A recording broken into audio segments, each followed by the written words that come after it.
1919 to 1928, Canada underwent an economic boom like never before. Canada was, or had, the fastest growing economy in the world.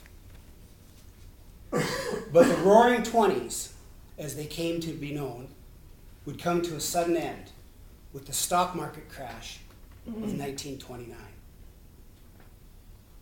The Great Depression would follow and last an entire decade, which came to be known as the Dirty 30s. Mr. Toastmaster, fellow Toastmasters and guests, I'm inspired by stories of people who overcome adversity and go on to do great things. And this is just such a story. This is the story of my father and his two best friends, Jack Dowell and Gail Astles, who all were born in 1928 in St. Thomas, Ontario. If you've wondered just how bad the Depression was in those days, I'd like to share just a few stories that my dad related to me. The unemployment rate in Ontario during the 1930s was 45%. But even worse in some of the smaller communities that depended on manufacturing, like St. Thomas. My dad told me that his father, who was a railway engineer, was the only man on Locust Street where they lived who had a full-time job. He told me that my grandfather would do the grocery shopping for the family. And every time he grocery shopped, he'd bring home a couple extra bags of groceries. And he would go down the street and knock on doors and give food to people because they didn't have enough to eat. His buddy Jack Dowell lived on Locust Street as well.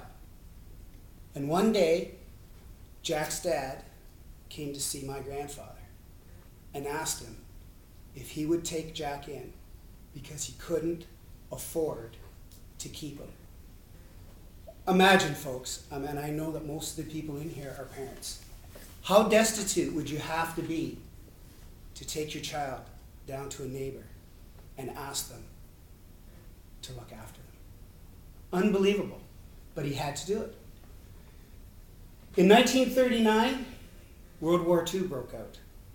Really wonderful way to start your life, isn't it? Born in 28, you spend the first 10 years of your life in the Great Depression, and now World War II breaks out. But strangely enough, with the advent of World War II, the economy changed. The economy started to pick up because of the war effort. And of course, people were going off to war.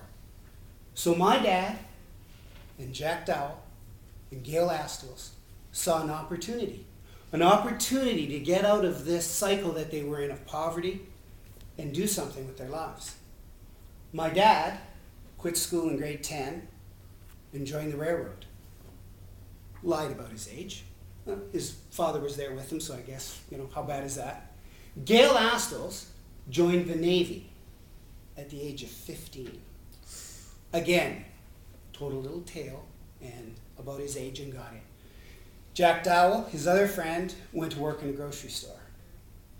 And that was their way of trying to get out of this cycle. Jack Dowell was a friend of my family for as long as I can remember, and an incredible, incredible guy. Jack's first big break came when he got a job with a company called Ridge Tool out of Alero, Ohio. Jack started as a salesman, the proverbial traveling salesman as they were in those days. He was on the road 7 days a week. And I had a conversation with Jack one time when we were down at his place in Florida.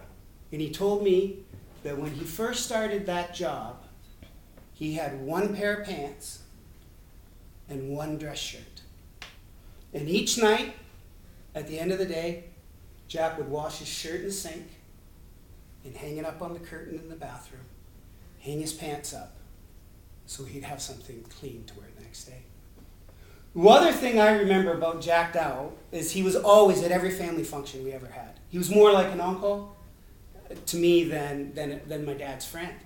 But the one thing about Jack that was really interesting was he was always either coming from an airport or going to an airport, because that's all those guys did was work.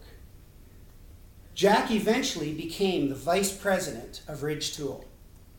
And I can remember years ago, Paul and I traveling down to Florida to spend some time with my parents. And my dad and I went to visit Jack.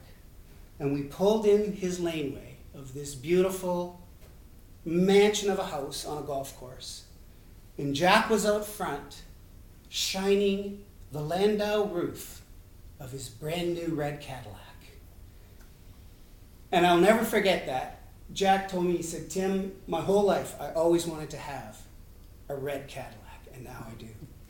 He took me in his house and showed me through the house. I was amazed. It was an absolute palace. And the one thing I really, really remember from that day was he brought me into his room, and he had a closet that was as big as the apartment that Paul and I lived in at the time. There must have been 30 suits, 50 pairs of shoes. It was unbelievable. And I remember thinking, man, this guy's come a long ways from one pair of pants and one shirt. Now, my father's other friend, Gail Astles, after he returned from the Navy, he stayed in St. Thomas and worked a lot of different jobs. But Gail was a salesman. And he got involved in a company that sold aerial photographs of farms. And he invited my dad in to join him. And the two of them would spend the next 35 years selling pictures. Now it was kind of interesting because Gail had the opportunity to buy into the company and move to Toledo, Ohio, which he did. He wanted my dad to also buy into the company. And the plan was for my dad to move out to the West Coast, to Oregon, and set up the business there. So Gail would have the East Coast, my dad would have the West Coast. But I think my dad had never forgotten the Great Depression. And he always remembered that his dad had always had a job because he worked on the railroad. And my dad just couldn't give up that security and safety of the railroad. But my dad did sell pictures for Gail for over 35 years. And here's an interesting little note. Gail Astles is 82 years old today. He is still the president of Aerial Farm Statistics, still actively involved. He's also spun off another business from that company, and they now sell aerial photographs over the internet. It's called Vintage Aerial Farms. And my wife happens to sell pictures on the internet for Gail Astles. Now that's pretty cool stuff. You know, where my dad and Jack Dow were very conservative and laid back, Gail was all flash and all style. Always had a big wad of cash, always drove a Cadillac. And I can remember, the one thing I really, really remember about Gail, and I love the guy, is he used to come down and play in the early bird golf tournament with my dad every year. And all the caddies would wait in the parking lot and, you know, get a job for the day. Well, I was Gail's caddy. No one was getting that job. Gail would pull in this red Cadillac about a mile long, pop the trunk, and out would come this white leather golf bag that looked like the one that Rodney Dangerfield used in Caddyshack.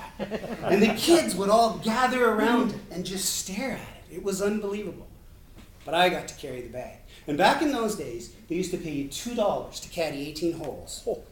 Gail gave everybody 10 US. Not just you, but the other guys that caddied in the group. He was that kind of guy. Great guy, still alive and doing great today. You know, it's funny because, you know, I know that a lot of people out there are going through some pretty rough times right now. The economy is bad. We're in a recession. Unemployment rate now is around 8%. But I'd like to think that this story that I've shared with you today about my dad, Jack Dow, and Gail Astles has inspired you. And I hope that you'll come away from this thinking that no matter how tough times get, if you believe in yourself, if you work hard, if you have a never say die attitude like those three gentlemen had, you will be successful no matter what. And you know something? Those guys did it, as the Smith Barney commercial says, the old-fashioned way. They earned it. Man, Toastmaster.